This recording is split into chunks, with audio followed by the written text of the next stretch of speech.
শিক্ষার্থীবৃন্দ, ইংলিশ পণ্ডিত চ্যানেল থেকে সকলকে স্বাগতম জানাচ্ছি। আশা করি তোমরা সকলে ভালো আছো। এই চ্যানেলে যারা নতুন তাদের সকলকে রিকোয়েস্ট করব চ্যানেলটিকে সাবস্ক্রাইব করে পাশে থাকার জন্য।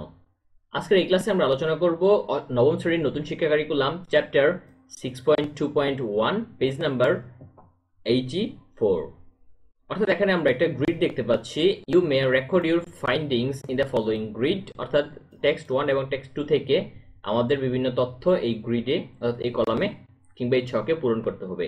Add as many rows as you need, অর্থাৎ তোমার প্রয়োজন অনুযায়ী তুমি হচ্ছে আরো বেশি কলাম এখানে যুক্ত করতে পারো। প্রথমে দেওয়া আছে ভাইরাস এন্ড ব্যাকটেরিয়ার সিমিলারিটিস এন্ড ডিফারেন্সেস, অর্থাৎ যেই জিনিসগুলো সাদৃশ্য এবং যেগুলো বৈসাদৃশ্য সেখানে উঠে ধরতে হবে।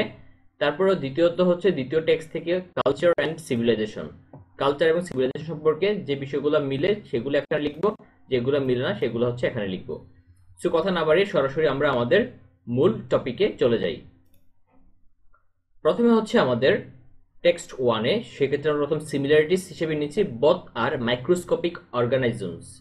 অর্থাৎ এখানে আমরা যে বিষয়গুলো দেখি এগুলো সবগুলো হচ্ছে কি এত ক্ষুদ্র যেগুলো আমরা মাইক্রোস্কোপ ছাড়া সহজে দেখতে পাচ্ছি না, সেটা হচ্ছে অণুজীব হিসেবে কাউন্ট করা হয় ওদেরকে। তারপর এখানে ডিফারেন্সেসটা হচ্ছে bacteria single celled living organisms, and অন্যদিকে ভাইরাস হচ্ছে not cells but genetic material enclosed in a protein coat and considered non-living participle। তারপরে হচ্ছে আমাদের 2 নাম্বার যেটা সিমিলারিটিস দেয়া আছে, virus and bacteria both have mechanism for replication.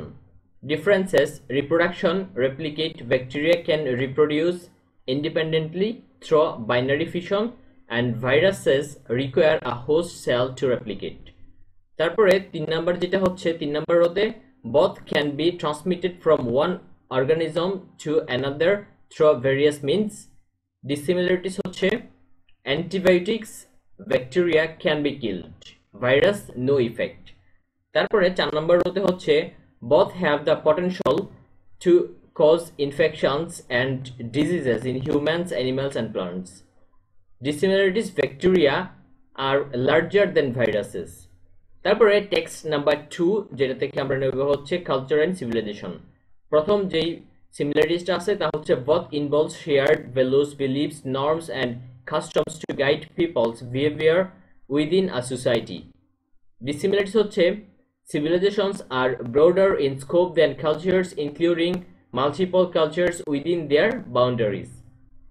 তারপরে আমাদের দ্বিতীয় যেই কলামটা আছে অর্থাৎ দ্বিতীয় রো যেটা দেয়া আছে সেটার সিমিলারিটিস হচ্ছে both develop languages to facilitate social interactions এবং ডিফারেন্সিয়েট যেটা আছে সেটা হচ্ছে civilizations involve more population than cultures. তারপরে আমাদের তৃতীয় রোতে হচ্ছে both produce different forms of creative expressions reflecting values, aesthetics and traditions. অপরদিকে আমাদের যেই ডিফারেন্টটা দেওয়া আছে সেটা হচ্ছে civilizations have historical impact but cultures are more localized. So এই ছিল হচ্ছে আজকে আমাদের ক্লাসে আলোচনা। আশা করি ক্লাসটি তোমাদের বেশ উপকারে এসেছে। উপকারে এসে থাকলে অবশ্যই চ্যানেলটিকে সাবস্ক্রাইব করতে ভুলবে না। পরবর্তী ক্লাসের আমন্ত্রণ জানিয়ে এখানেই বিদায় নিচ্ছি। ধন্যবাদ সবাইকে। আল্লাহ হাফেজ।